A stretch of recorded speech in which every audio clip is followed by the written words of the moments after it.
Hello sa inyong lahat! Sasagutin natin ang katanungan ni Jenna Maylene Daguat 9967. Sabi niya, how to apply ma'am sa Poland? May agency po ba?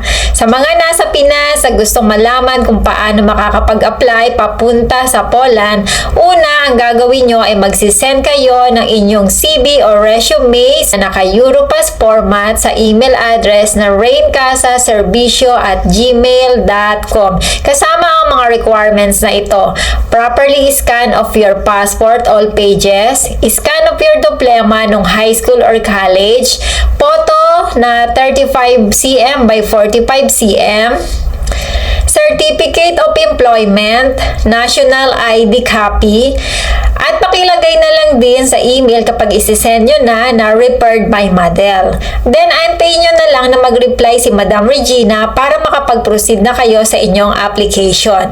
Magsisend sila ng agreement between you and consultancy nila or you at Madam Regina. At kung okay sa inyo ang mga nakasulat doon, pipirmahan nyo ito at isesend nyo ulit ito sa kanila. Then, kasunod na noon ang pagbabayad mo ng first payment na 75,000 pesos para masimulan mo na ang processing nila ng iyong working permit bound to Poland.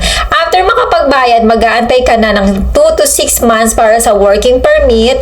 May mabilis na nagkakaroon ng working permit at yung iba naman ay medyo natatagalan. Basta tiwala lang at patience. Once naman na mayroon ka ng working permit, magbabayad ka ulit ng second payment na 75,000 pesos. Then, naantayin mo na dumating ang sa agency sa Pinas ang iyong working permit.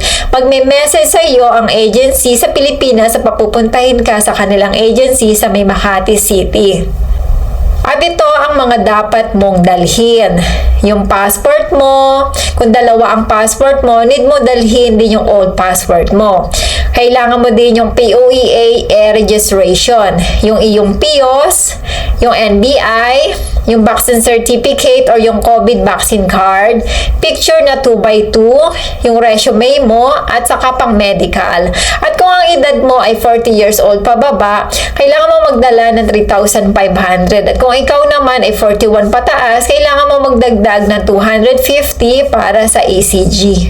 Kailangan mo ding magdala ng POEA info sheet kung ikaw ay ex-abroad. Pero kung first-timer mo, ay hindi mo ito kailangan. At 1,000 naman para sa visa, appointment, and encoding. Sa ngayon, hanggang diyan muna ang update ko ng flow ng application kung kay Madam Regina kayo magtitiwala.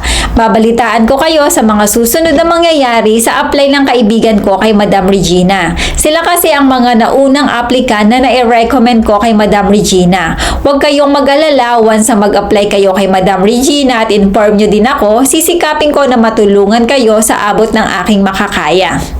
Para sa follow-up ng inyong application at kung meron kayong katanungan, importante talaga, pwede ko ring puntahan si Madam Regina sa kanyang agency sa may 4 Caminos. Huwag nyo lang kalilimutan na palaging samahan ng prayers.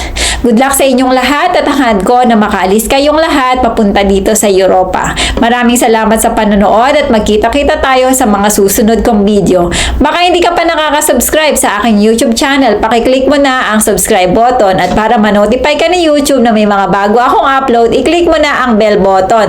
Piliin mo ang all. Pakiclick mo na rin ang like para sa algorithm ng aking maliit na channel. Maraming salamat!